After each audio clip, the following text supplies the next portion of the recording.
আমি প্রথমেই দুঃখ প্রকাশ করে নিচ্ছি, একটু বেশি রাতে আপনারা দেখতে পাচ্ছেন যে আপনাদের প্রিয় আলোচক, আমাদের সিনিয়র জার্নালিস্ট, এই দক্ষিণ এশিয়ার ভারত এবং বাংলাদেশি ভারতবর্ষের যিনি খোঁজ খবর রাখেন, বাংলাদেশ ইস্যুতে খোঁজ রাখেন, দিল্লি প্রেস ক্লাবের সাবেক সভাপতি সিনিয়র সাংবাদিক গৌতম লাহিড়ী। দাদা, আপনাকে আদাব এবং সালাম জানিয়ে শুরু করছি। কলকাতা বইমেলা চলছে, দাদার কলকাতা বইমেলা নিয়ে প্রচন্ড ব্যস্ততা, সেই ব্যস্ততার মাঝে দাদাকে ধরতে আমাদের একটু গভীর রাত পর্যন্ত অপেক্ষা করতে হলো। দাদা, বাংলাদেশের নির্বাচন নিয়ে সবার মধ্যেই ধোঁয়াশা, অনেক অনেক বিষয়ে। আমি ছোট্ট করে সব বলি কিছু কিছু, তাও আবার বলি নির্বাচনটা কি হবে কিনা, হলে সুষ্ঠু হবে কিনা, এটা কি মেটিকুলাস ডিজাইনের নির্বাচন হচ্ছে কিনা, সংঘাতপূর্ণ হবে কিনা, না হলে কি হবে, বহু কিছু, কে ক্ষমতায় যাবে। এই প্রেক্ষাপটে আওয়ামী লীগের ইস্যু বাদ পড়ে না, যদিও বাংলাদেশের স্বরাষ্ট্রমন্ত্রী বলছেন যে আওয়ামী লীগের কোনো সমর্থন নাই বলে তারা দিল্লিতে প্রেস কনফারেন্স করে। কিন্তু মাঠের বাস্তবতা হচ্ছে যে যারা ইলেকশন করছে, বিএনপি এবং জামাত, ইভেন এনসিপির মতো ছোট ছোট দলও, তারাও আওয়ামী লীগের ভোটারদের কাছে তাদের জন্য সাইড দিচ্ছে, সুযোগ দিচ্ছে, গ্যারান্টি দিচ্ছে যে আপনাদের উপরে মামলা হবে না, এই হবে না, সে হবে না। স্বাভাবিকভাবে শেখ হাসিনা আলোচিত নাম।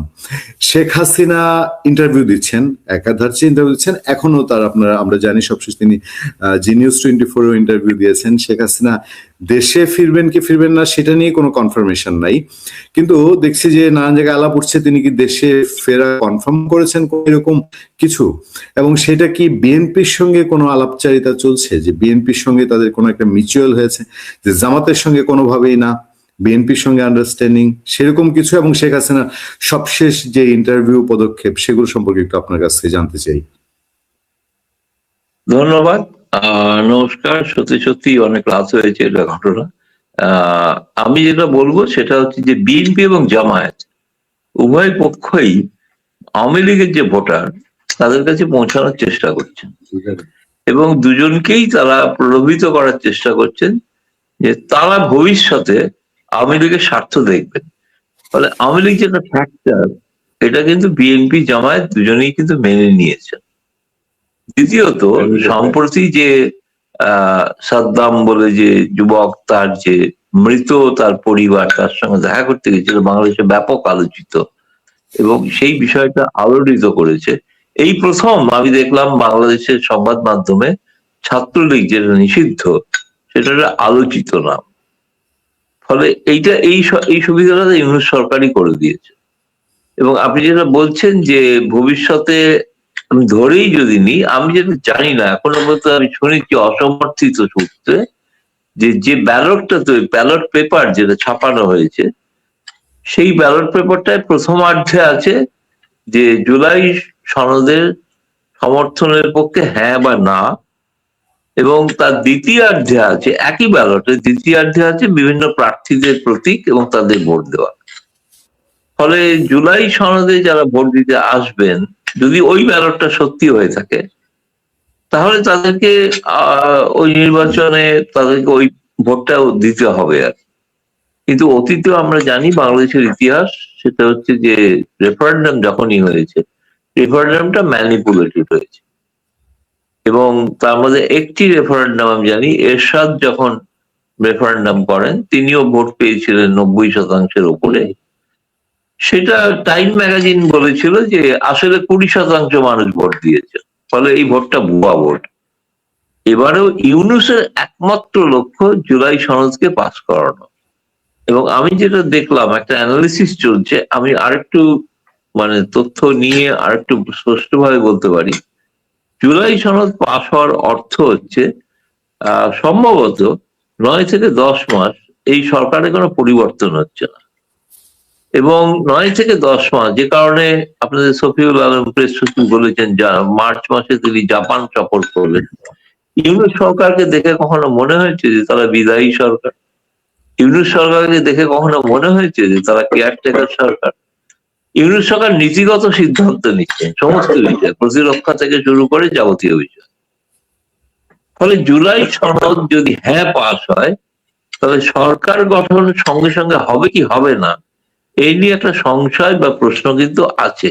আমি আরেকটু ডিটেল পরে বলতে পারবো হয়তো, যে আরেকটু বিশ্লেষণ করে আমি, যেটা জুলাই সনদের যে সমস্ত সাংবিধানিক ধারার কথা বলা আছে, সেই ধারা অনুসারে কিন্তু ধরুন 12ই ফেব্রুয়ারি নির্বাচন হয়ে গেল, ধরা যাক বিএনপি বা জামায়াত কেউই জয়ী হলো, তারা কিন্তু সেই দিন সংসদে তারা প্রতিষ্ঠিত হবেন কি হবেন না এই বিষয়ে কিন্তু সংশয় থেকে গেছে। এই বিষয়টা অবশ্যই অসাংবিধানিক একটা ব্যাপার। এখন মানে বাংলাদেশ একটা অসম্ভব একটা মানে ক্রসরোডের মধ্যে, যেটা ইংরেজিতে বললে বলা হয়, সেই ধরনের জায়গায় আছে। দাদা, আমি শেখ হাসিনা ইস্যুতে জানতে চাচ্ছি কোনো নতুন কোনো আপডেট আছে কিনা, বা তাকে কেন্দ্রিক নির্বাচনী কোনো নির্বাচন না, তাকে কেন্দ্রিক রাজনৈতিক কোনো তিনি ঠিকই কথা, তিনি সর্বশেষ যে ভাষণটা দিয়েছিলেন সেই ভাষণটা অডিও মারফত দিয়েছিলেন। তাতে বহু আওয়ামী লীগের নেতা কর্মী যারা বিদেশে আছেন তারা অনেকে কেউ কেউ প্রশ্ন করছিলেন তিনি কেন শারীরিকভাবে উপস্থিত হলেন না। ফলে আমি খুব তীক্ষ্ণভাবে তার সমালোচনা করেছিলাম, বলেছিলাম তাকে শারীরিকভাবে আসা উচিত নয়, তার নিরাপত্তা জনিত একটা সংকট দেখা দিতে পারে। কিন্তু নির্বাচনের আগে কোনো এক সময় আমার ধারণা তিনি ভিডিও মারফত উপস্থিত হতে পারেন, যাতে অনেকেই তাকে দেখতে পাবেন। এখন সেটা কিভাবে হবে, তিনি শারীরিকভাবে উপস্থিত হবেন না, এটা আমি আগেবারও বলিনি, সবাই ইন্টারপ্রেট করেছিলেন, আমি এখনো বলছি, সেটাও বলছি না আমি। তিনি সেটা রেকর্ডেড ভিডিও মেসেজ দেবেন কিনা সেটাও আমি বলছি না, সেটাও আমি জানি না। এবং তিনি লাইভ ভিডিও করবেন কিনা সেটাও আমি জানি। কিন্তু আমি এটা জানি যে তিনি অত্যন্ত আগ্রহ বোধ করছেন যে কোনো কোনো ভাবে, যেহেতু বাংলাদেশের বহু মানুষ চাইছেন তাকে একবার দেখার জন্য, এই দেখার আগ্রহটা প্রমাণ করে যে আওয়ামী লীগের প্রতি মানুষের কিন্তু আগ্রহ এখনো কিন্তু বিদ্যমান। এইটাই আমার কাছে সব থেকে বড় মনে হয় আওয়ামী লীগের, যদি বলেন তাহলে সেটাই হচ্ছে রাজনৈতিক সাফল্য। দাদা, বাংলাদেশের ভেতরে একটা আলোচনার সূত্রগুলো আমি আপনাকে বলি। যেমন রিসেন্টলি তারেক রহমান নির্বাচনী সভাগুলো করছেন, সেই নির্বাচনী সভায় তারা ফেসিবাদ উত্তর বাংলাদেশে এসছেন, ফেসিবাদ বিদায় হয়েছে বলছেন, কখনো কখনো যে ভোট দিতে পারেনি মানুষ। কিন্তু সেই অর্থে আওয়ামী লীগের সমালোচনা, আওয়ামী লীগ নিয়ে কথাবার্তা বলছেন না, যেটা এনসিপি খুব বলছে, জামাত ইসলামী বলছে। এ থেকে এবং আওয়ামী লীগ সভাপতি, আওয়ামী লীগের অন্যান্য যারা নেতৃবৃন্দ আছেন তাদের মুখ থেকেও যেগুলো আমরা দেখতে পাই ভিজুয়াল মিডিয়ায়, ওভাবে সমালোচনা মুখের কথা এখন আর দেখি না। তাতে করে অনেকের ধারণা হচ্ছে যে আওয়ামী লীগ বিএনপি কি তলে তলে কোনো সমঝোতা হচ্ছে কিনা। তলে তলে সমঝোতা হওয়ার কোনো প্রয়োজনীয়তা নেই, তার কারণ হচ্ছে সমঝোতাটা হতেই হবে। যদি তারা জামায়াত বা অন্য কোনো শক্তিকে রুখতে চান, সেক্ষেত্রে বিএনপি এবং আওয়ামী লীগকে একত্রে আসতেই হবে, যেমন তারা অতীতে এসেছিল। এবং আপনি যদি দেখেন আওয়ামী লীগ যে প্রেস কনফারেন্স যেগুলো সমালোচিত হচ্ছে, তাতে কোথাও বিএনপি নেতৃত্বের কোনো সমালোচনা কেউ করেননি, এমনকি শেখ হাসিনাও করছেন না। তিনি গোটা টার্গেটটা করেছেন ইউনূসকে। ইউনূস একটা অবৈধ সরকার, এটাই বারবার তিনি বলছেন। এবং এইটাতে কিন্তু বিএনপির কোনো আপত্তি কিছু নেই। এটা আপত্তি থাকতে পারে জামায়াত এবং এনসিপি, যারা ইউনূসকে নিয়ে এসছেন, কিন্তু বিএনপি ইউনূসকে নিয়ে আসেননি, এটা ঘটনা। বিএনপি চেয়েছিল একটা আওয়ামী লীগ যেন ময়দানে না থাকে এবং তারা খুব সসম্মানে ক্ষমতায় প্রতিষ্ঠিত হবেন। আমার ধারণা বিএনপি হয়তো বুঝতে পারছেন যে তাদের ক্ষমতায় আসার পথে অনেক প্রতিবন্ধকতা তৈরি হচ্ছে, যে প্রতিবন্ধকতা তৈরি করছে জামায়াত এবং এনসিপি।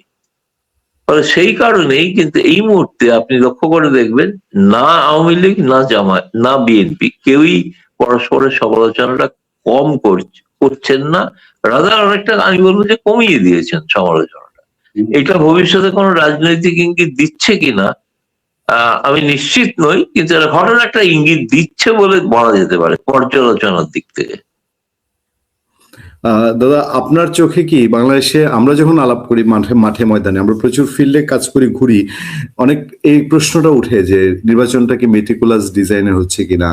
আমেরিকা তো ওপেন সমর্থন জানাচ্ছে একটা দলকে। আপনারা যে বিশ্লেষণ করেন দূর থেকে, আমি বলবো যে আপনাদের চোখে, দূরের চোখে বাংলাদেশের ইলেকশনটা কি আপনার কাছে মনে হচ্ছে যে এটা ফেয়ার ট্র্যাকে আছে, একটা আনন্দ ঘন সুষ্ঠু সুন্দর নির্বাচন হবে? না, কখনোই না। পশ্চিমা শক্তি যেটা চাইছেন সেই আলোকেই নির্বাচনটা হবে, এবং সেই নির্বাচনে কিন্তু আমার খুব সন্দেহ আছে যে বিএনপি কতটা জায়গা পাবে। আমার নিজের ধারণা, যেটা দেখে মনে হচ্ছে যে তারা কিন্তু চান এই যারা আন্দোলন করেছেন তারাই যাতে ক্ষমতায় আসে। ফলে যারা আন্দোলন করেছে তারা যদি ক্ষমতার বাইরে যান তাহলে সেটা হওয়া সম্ভব না। এবং আমার কাছে মনে হয়েছে আমেরিকান রাষ্ট্রদূত দেখলাম যে তিনি মন্তব্য করেছেন, যেই ক্ষমতায় আসুক তার সঙ্গে আমেরিকা কাজ করবে। কিন্তু ব্রিটিশ রাষ্ট্রদূত যিনি দীর্ঘদিন আছেন বাংলাদেশে, তিনি কিন্তু স্পষ্ট ভাবে ভারতীয় এখানে ভারতে এসেছিলেন, তার কিন্তু ক্লিয়ার করে দিয়েছেন তাদের পছন্দ অনেকটা বেশি জামায়াত। কারণ হচ্ছে জামায়াত হচ্ছে একটা ক্যাডারলেস পার্টি। তাদের জামায়াতের আমির যা বলবে তা সবাই সেটা শুনবে। বিএনপির ক্ষেত্রে কনস্টিটিউয়েন্সি একটা প্রবলেম আছে, রাজনৈতিক দল। ফলে কিন্তু তারা যেটা চাইলেন সেটাই যে হবে এমন কিন্তু নয়, তারা ৭১ও চেয়েছিলেন, হয়নি। কিন্তু আমার কাছে প্রশ্ন হচ্ছে এই সময় আমি আগামী দিনে দেখতে পাচ্ছি যে বিএনপি এবং আওয়ামী লীগকে এক মঞ্চে আসতে হতে পারে। আমি সারাকক প্রসঙ্গটা আরেকটু বিস্তারিত করতে চাই। তাহলে উনি কি ইন্ডিয়া যে ট্যুর করেছেন সেটা কি তিনি ইন্ডিয়াকেও এরকম কোনো কিছু কনভিন্স করার জন্য? আপনি সরাসরি বলছেন যে তারা ইন্ডিয়ার কিছু থিঙ্ক ট্যাঙ্ক, ইন্ডিয়ার কিছু সাংবাদিককে আহ্বান করেছিলেন, তিনি দেখা করতে চেয়েছিলেন। ভারত সরকার তার সঙ্গে দেখা করবেন না, এই কারণেই করবেন না তিনি বাংলাদেশে নিযুক্ত রাষ্ট্রদূত। বাংলাদেশে যেটা করতে পারেন তিনি গিয়ে বাংলাদেশের আমেরিকান রাষ্ট্রদূত চিফ জাস্টিসের সঙ্গে দেখা করতে পারেন। ভারতে অ্যালাউই করা হবে না, অ্যালাউই করা হবে না। যদি তিনি দেখা করতে চান প্রথমত রিফিউজ করা হবে, আর তিনি যদি এসে দেখা করেন পরের দিন বলা হবে আপনি দয়া করে নিজের দেশে ফিরে যান। বাংলাদেশ একটা ছোট রাষ্ট্র, সেখানে তারা এই ধরনের রাষ্ট্রকে ভয় পান, ফলে তারা এই ধরনের কোনো সাহস নিতে। শেখ হাসিনার সময় ওটা ঘটেছে, শেখ হাসিনা সরকারও কিন্তু তাদের বিরুদ্ধে কোনো ব্যবস্থা, আমি তখনও বলতাম এটা ভারতে যদি হতো, ভারতে বলা হতো you are persona non grata, you have to leave India, you have to leave. কিন্তু সেটা তখন হাসিনাও সরকারও করেননি এবং এখনো কেউ করছে না। কিন্তু আমার মনে হয় তিনি যে এখানে সে দেখা করতে চেয়েছিলেন, কথা বলেছে, তিনি চেয়েছিলেন, তিনি বোঝাতে চেয়েছিলেন জামায়াত এখন অনেক পরিশীলিত জামায়াত, সেই আগের জামায়াত নয়। তার গোটা ব্রিফিং এর পাল্লা ভারী ছিল জামায়াতের দিকে। ফলে সেই কারণে আমার যেটা মনে হচ্ছে সারাকুক ভারতে, ভারতটা অন্য বিষয়। তাদের এখনো না মনে হয় যে ঔপনিবেশিক মানসিকতা। তারা মনে করেন এই উপমহাদেশে তারা কিন্তু রাজত্ব করতেন, এটা ২৫০ বছর আগে। তারা কিন্তু ভুলে গেছেন এখন কিন্তু প্রত্যেকটা দেশ স্বাধীন। দুর্ভাগ্যক্রমে বাংলাদেশ সেটা বুঝতে পারে না যে তারা স্বাধীন। তাদের স্বাধীনতা তাদের পায়ে উৎসর্গ করে দেন। তাদের চিফ জাস্টিস দেখা করতে রাজি হন, ভারতের চিফ জাস্টিস দেখা করতে রাজি হতেন না। এইটাই তফাৎ। যে কারণে ভারতে গণতন্ত্র শক্তিশালী, যে কারণে ভারতে কোন সরকার আজ পর্যন্ত ব্যালট ছাড়া অন্য কোনো মাধ্যমে উৎখাত হয়। প্রত্যেক প্রধানমন্ত্রী হেরেছেন জওহরলাল নেহরু ছাড়া। আপনি যাকে খুশি পছন্দ করতে পারেন, নাও করতে পারেন। আমি নরেন্দ্র মোদীকে পছন্দ করতেই পারি, নাও করতে পারি, কিন্তু সেটা ভারতের মানুষ তার ব্যালটের মাধ্যমে সেটা প্রতিবাদ, ব্যালটটা সেটা কিভাবে। কিন্তু অন্য কোনো কেউ এসে, ইউনুস এসে প্যারিসে বসেছিল অলিম্পিক করতে, তাকে কেউ চাইলো আর তিনি এসে বসে পড়লেন।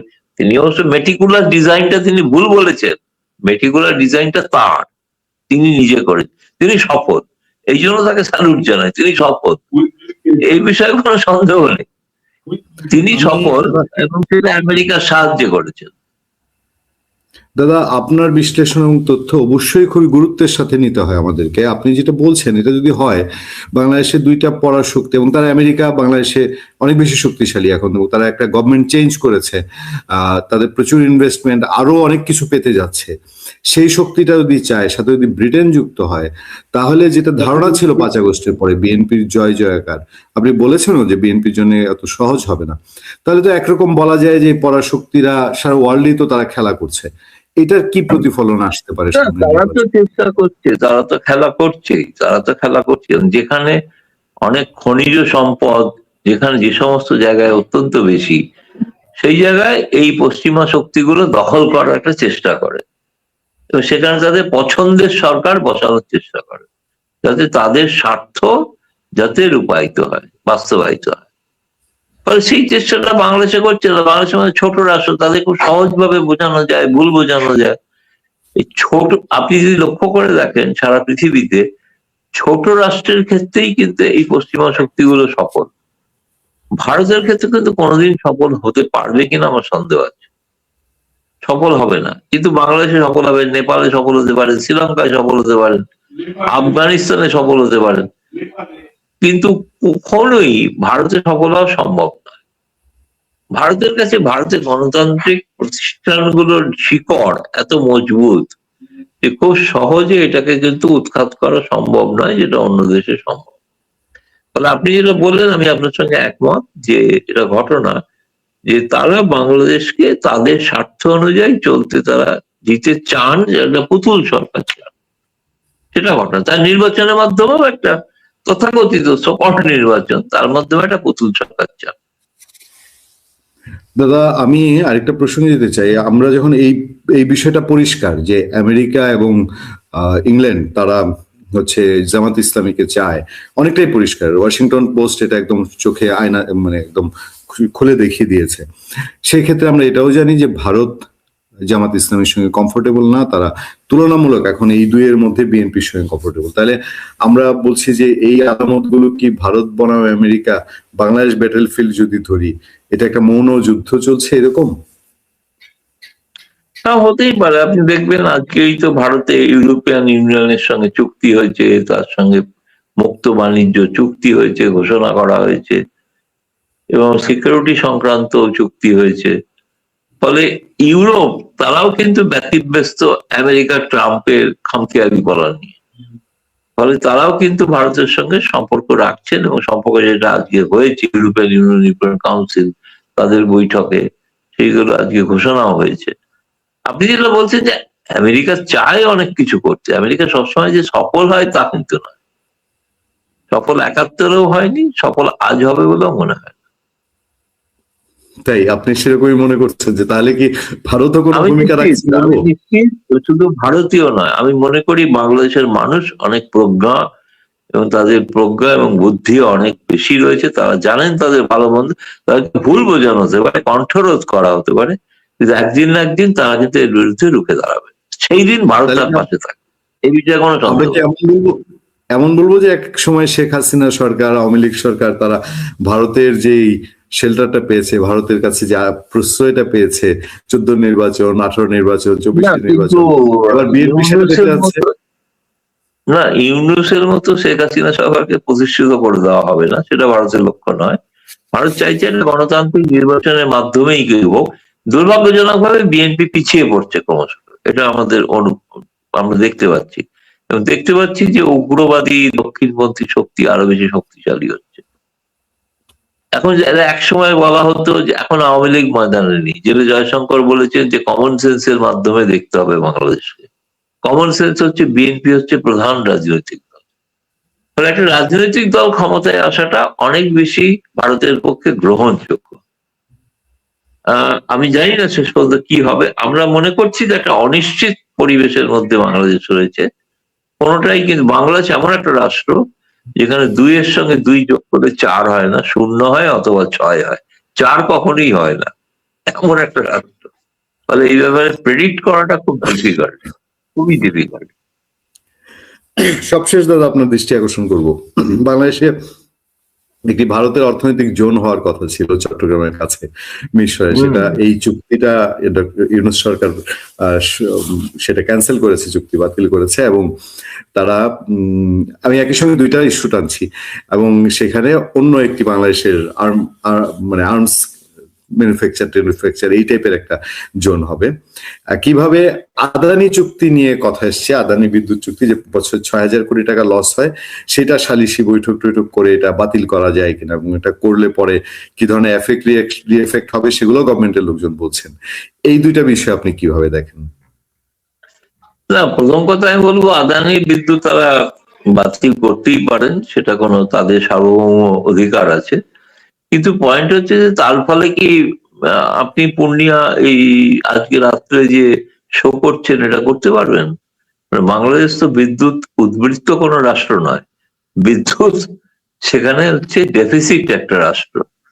সেটা আদানি বিদ্যুৎ দিয়েছেন কারণ বাংলাদেশের বিদ্যুতের প্রয়োজন ছিল বলে। আপনি সেটা ডিল করেছেন হয়তো বেশি দাম কম দাম, আমি বিতর্কে যাচ্ছি না, সেটা বাণিজ্যিক বিষয়। কিন্তু পয়েন্ট হচ্ছে সেই বিদ্যুৎটা আপনি যদি বন্ধ করেন, কিভাবে বন্ধ করবেন আমি সেটাও জানি না, টেকনিক্যালিটি বিষয়ে এরা অভিজ্ঞ কিনা আমি তাও জানি না। আপনি চাইলে একটা গ্রিড থেকে বিদ্যুৎ বন্ধ করতে পারেন না, এবং বিদ্যুৎ বন্ধ করা যায় না। সেই কারণেই আদানি যদি চান যে বিদ্যুৎ বন্ধ করে দেবেন, সেটাও করা সম্ভব না যতক্ষণ না তিনি বিকল্প কোনো বায়ার পাচ্ছেন।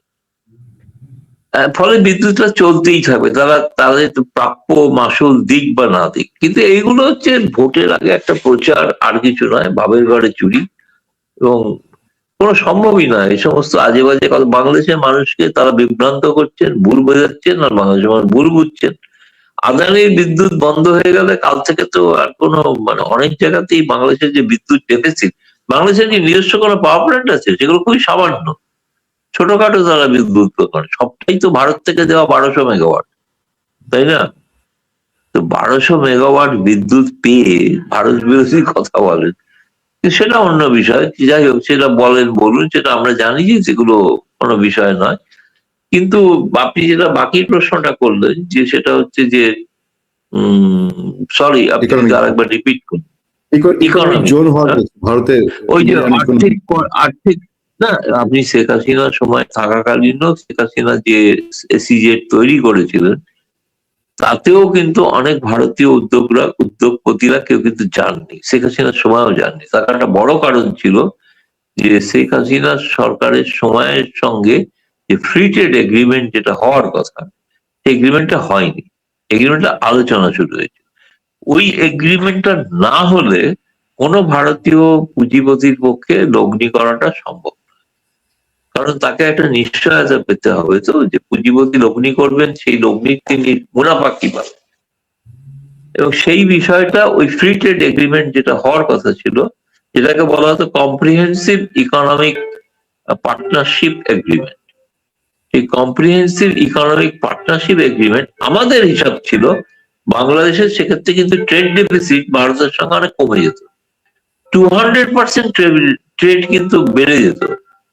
রাজনৈতিক কারণে বা ভারত বিরোধিতার কারণে এগুলোকে বাধা তৈরি করা হয়েছে, দুর্ভাগ্য সেটা, বাংলাদেশের মানুষ ক্ষতিগ্রস্ত হয়েছে। কিন্তু আমি বলছি যে এই ট্রেডের বিষয়টা আপনি যেটা বলছেন, যে ওটা এই কারণেই তারা বন্ধ করেছেন যেহেতু কোনো বিনিয়োগ তো আসেইনি ভারতের, আর বাতিল কি করছেন? বাতিল করার তো কোনো প্রয়োজন নেই, কারণ কেউ তো আসেনি বিনিয়োগ করতে, যে ওখানে বিনিয়োগ করতে আসেননি তার বড় কারণ ছিল ফ্রি ট্রেড এগ্রিমেন্টটা হয়, সেপা যেটাকে বলা হয়, কম্প্রিহেন্সিভ ইকোনমিক পার্টনারশিপ এগ্রিমেন্ট, সেটা হয়নি। সেটা আলোচনা তো এখন তো প্রশ্নই ওঠে না। আগামী দিনে তো গঙ্গা চুক্তিও হবে কিনা সন্দেহ দেখা দিয়েছে।